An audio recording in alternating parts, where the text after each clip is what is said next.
Puisque notre caméra n'est pas admise dans l'enceinte de l'école, ils décident d'installer leur café poétique et politique dans la rue.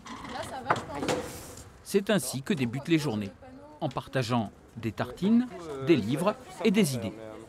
En faisant irruption dans la machine bien huilée que sont les partiels, tel un caillou dans un engrenage, il m'a permis de m'interroger sur les réactions humaines face au dérèglement du système. Nous sommes bien à Sciences Po.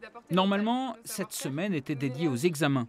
Mais à Rennes, des étudiants bloquent les locaux. L'école a donc suspendu les partiels, y compris dans son antenne caennaise. Ça permet de réfléchir collectivement. Par exemple, ici, c'est pas un blocage, c'est une occupation.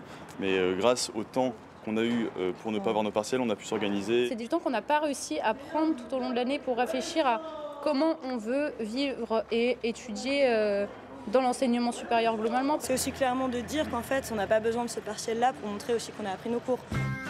Quelle alternative à la dissertation? Quelle serait la vertu d'une note collective? D'ailleurs, à quoi sert un examen?